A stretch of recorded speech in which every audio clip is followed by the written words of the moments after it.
Right, when I was a kid, do you remember old people used to go on about, oh, in my day, you could take your girlfriend out for a meal and buy her a box of chocolates and a new frock and still have change from a farthing. And we used to go, yeah, we know, Grandad, but it's called inflation. The cost of things goes up over time, and what used to seem like quite a lot of money these days isn't very much money. That's how inflation works. And the reason I mention it is that this week both the Daily Telegraph and the Daily Mail have run with headlines going, doctors going to go on strike even though they already earn 100 grand a year. And like, they make it sound as though 100 grand a year is like the maximum that anybody could ever want. Like, that's the mystical golden number above which any further income is just frivolous and pointless. And yet we know that the CEOs of major companies and, you know, the big fossil fuel companies and the investment banks and people like that, they routinely earn millions of pounds every year in salaries, share options, bonuses, all of the rest. And nobody is complaining that they've drifted above the magic golden number into pointless territory. In fact, the argument always given is, well, you know, we want the best people and that's why you've got to pay the maximum amount of money. But honestly, when it comes to the best people, like, I honestly don't care whether the best people run Shell and BP. If they were the best people, they wouldn't be involved with Shell or BP, would they? But when it comes to who's going to perform brain surgery on me, yes, I would like the best people. I'm happy to pay for that, right? Like, in my taxes, I'm happy to be confident that we are really getting the best people. And internationally, when it comes to consultants in the NHS, we are not competitive in terms of what we pay. And that's one of the reasons why we are losing consultants out of the NHS, left, right and centre, because they can make twice as much money moving to Australia or Canada, places like that around the world. And so, of course, loads of them do. And we've got this absolute drain on doctors. And that then means that our NHS is understaffed and there aren't enough doctors, which means that those that there are overrun and put on impossible hours and are run off their feet. And so the job becomes that much harder for them.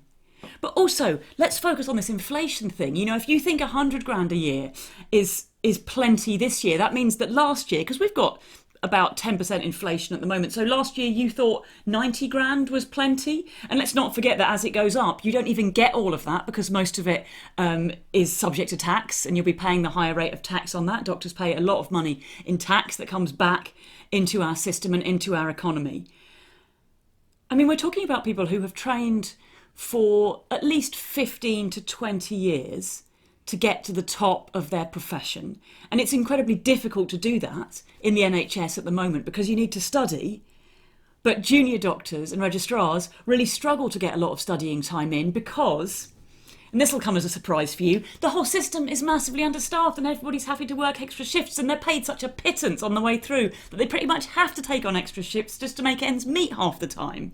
And there's loads of examples where junior doctors would be better off getting a job as a freaking barista because it would actually pay a more sensible hourly wage and they wouldn't have to work in the middle of the night cleaning people's faeces off them. Not that you can't occasionally get sprayed with faeces if you go to the right branch of certain coffee shops.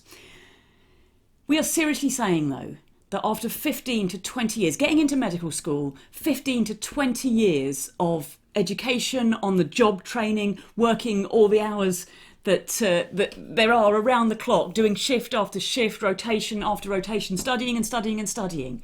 We're then happy to say, no, 100 grand a year, that's let's cap it off there, that's plenty.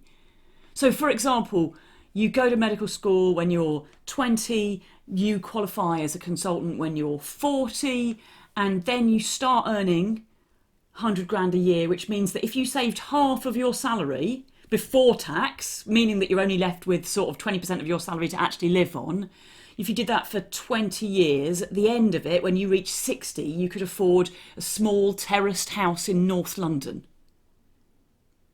I don't think that's how it should work. Like, I genuinely just think that doctors should have a comfortable life because they work incredibly hard. They do incredibly challenging work. I want the best people to be attracted to that job, and I want them to then have the income to justify all the hard work that they put in. It's a totally reasonable request.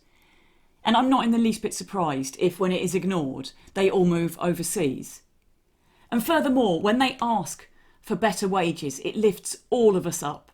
Because when they have a bit more income, they pay a bit more tax, they buy a bit more produce out in wider markets, they come to more comedy shows, the jobs get filled, they have more free time, they're forced to work less overtime, they have the opportunity to take time off and do research if that's what they want to do, they have the opportunity to adjust their hours and make their life work for them so that they're able to continue working for the NHS for a longer amount of time, to go and do training when they want to go and specialise in new things and learn about new stuff. And on top of that, when the salaries go up at the top, it means that there's yet more pressure on the government to push up the salaries everywhere else through the health service. They make it sound as though it's doctors versus nurses, but it's not. We're all on the same side, and don't be asking me to push doctors under the bus and go, oh, they've got a little bit more than some of us, so, we'll criticise them. No, they absolutely deserve every penny that they earn, and we will, all of us, stand shoulder to shoulder with them against those people who don't deserve what they're earning, and we all know who they are. Increasingly, the mainstream media is terrible at informing the public of what is really going on. I'm only able to make these videos because people are generous enough to sponsor me making them, and if you're able to be a part of that, I would hugely appreciate it. It can cost as little as $1 a month, and you'll get loads of fun bonus content and lots of extras from me, and my undying gratitude. I also massively appreciate it if you're able to like, share these videos and let people out there know what's going on.